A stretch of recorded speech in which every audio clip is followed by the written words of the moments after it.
Welcome to the next piano lesson with Richard Yang. Today is the Scherzo Caprice on the theme of Neverland.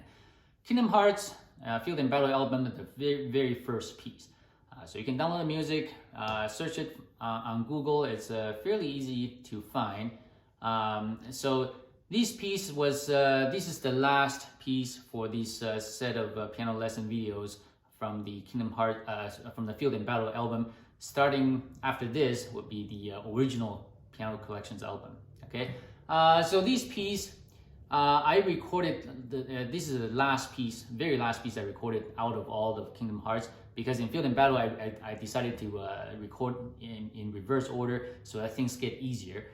Because when I recorded the first album, things got so much more difficult. When I go in a positive direction. So in the end, I was having so much difficult time, right? So this time, I wanted to get the difficult stuff out of the way first. So this should be fairly easy. Now, the beginning. It is so important to capture all these notes. Don't make them mushy, right? You want to actually hear. Right? So this is a test for your fourth finger. Make sure you can play that. So to play that full speed, got that? You want to get all the notes in there. So I'm gonna play slowly.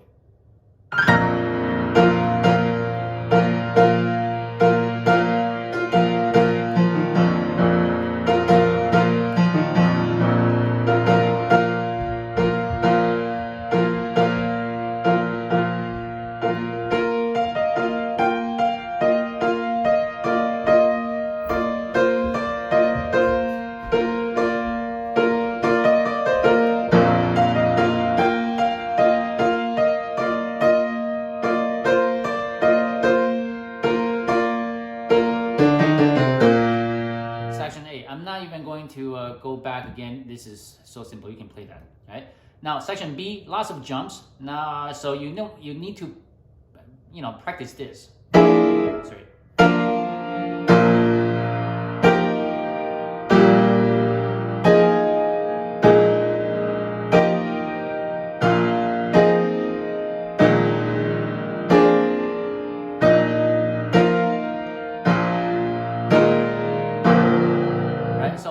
Doing is I played all the chords together. So that will prepare you when you start to separate the notes. Doing this. All right. Right now you're preparing yourself to know how to jump.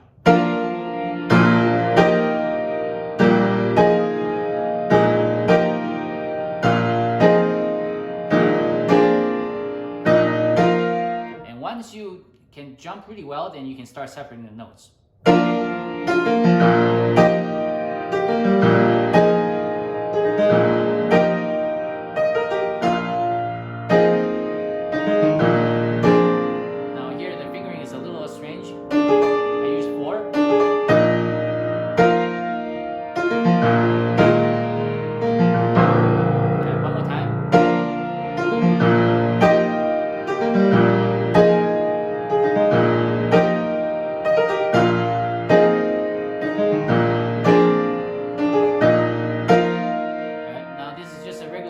But you want to do it fast, so I'll do that slowly. So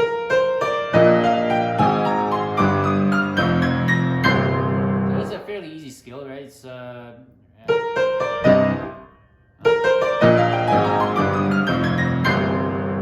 if you get all the notes, if you follow the right rhythm, everything will just fall into place. I'm gonna play slowly here.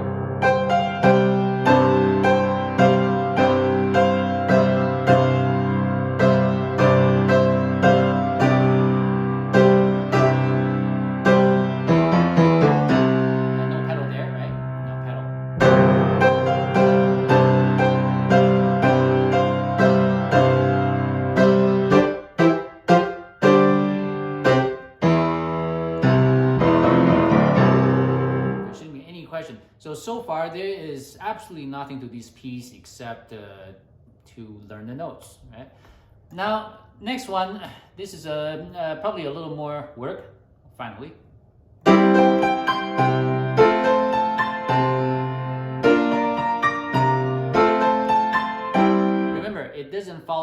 the same pattern. Because you have this.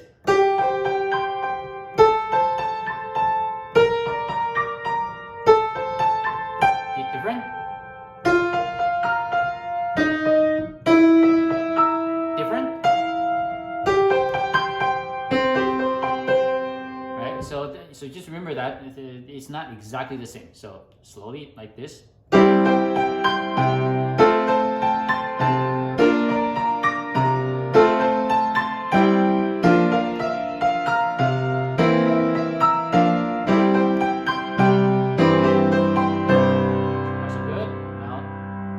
Notes.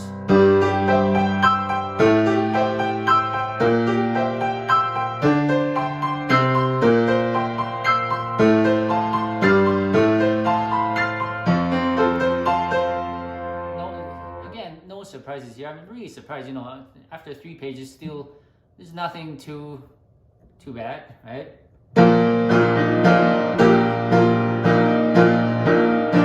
On here, the left hand, you have fifth over here, octave over here. So it's very easy to practice. You just keep playing it. That's it. Right? This. But you want to be able to play it so that you don't even have to look at the notes.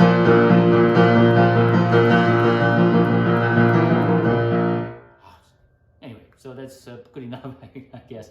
So you can focus on your melody.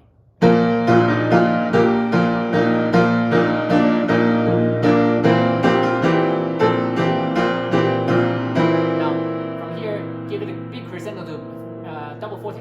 Right?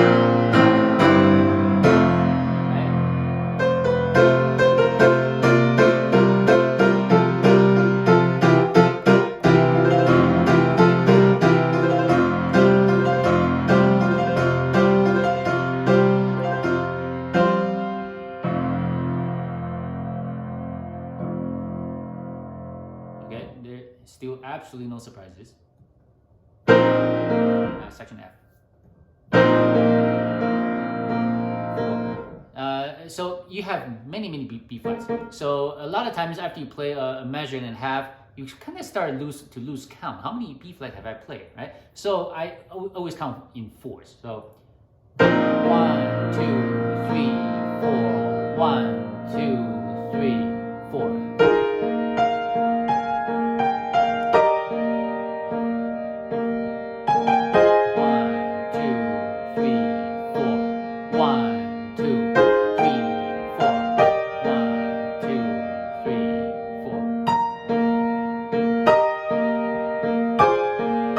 Here, I play the C from the left hand on my right hand just so that I don't need to move my left hand. Right? So I don't like moving hands. And if possible, instead of playing this, 1, 5, 1, 5, if your hand can reach it, you know, in most likely cases you can, use 1, 4 so that you can make this line more legato.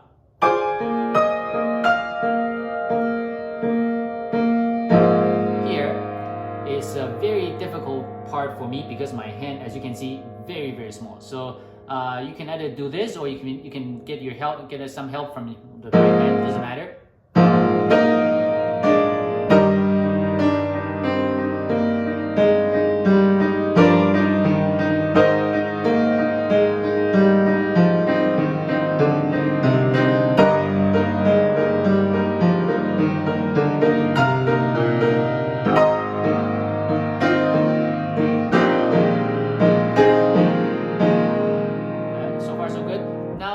Section in section G, this is going to test how clear you can make the notes. Okay, ideally you don't want to play right. You want to be able to hear every note. So the way I practice, you know, even when I practice slowly, I play it like this.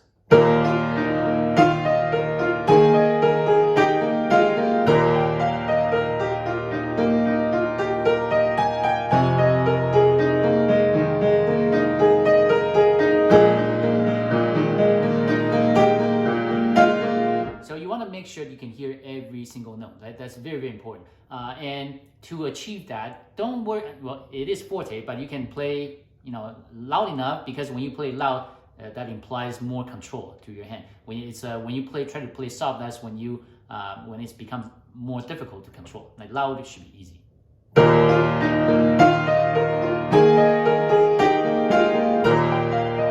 And for easier counting, so don't try to count out.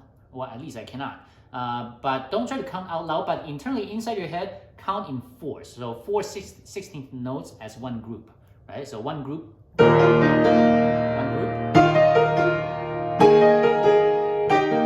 Especially here, right? 1, 2, 3, 4. 1, 2, 3, 4.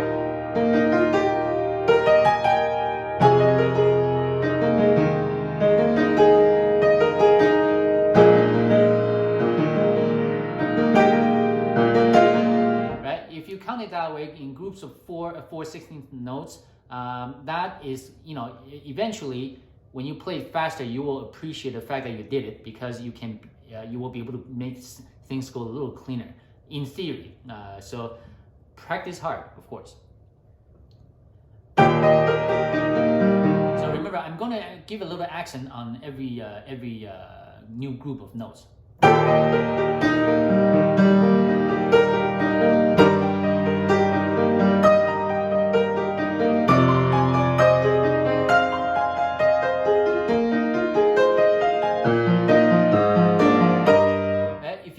If you give it a little accent on every new group, it will help you to count. And it helps me. I don't know if it helps you, but that's how I do it. So give it a try, see what happens, right? So if I do it one more time slowly.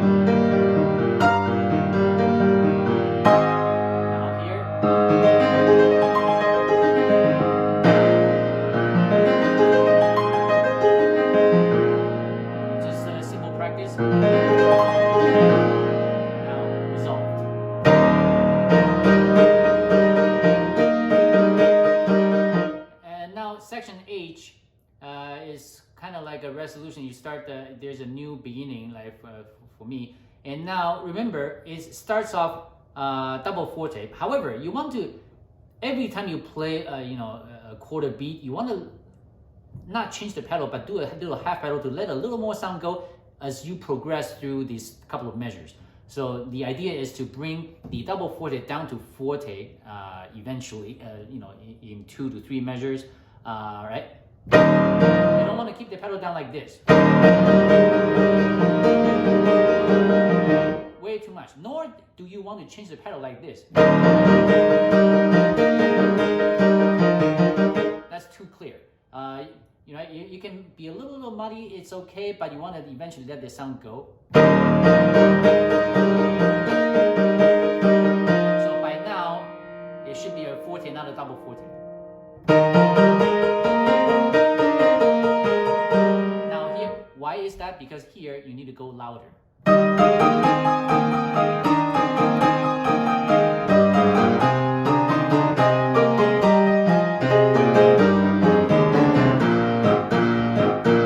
So you lift the pedal on the staccato.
could do more for you, but this piece is just there is nothing technical in this. You just be familiar with the notes and you're done, just like that. I hope you enjoyed this. Thank you very much. Goodbye.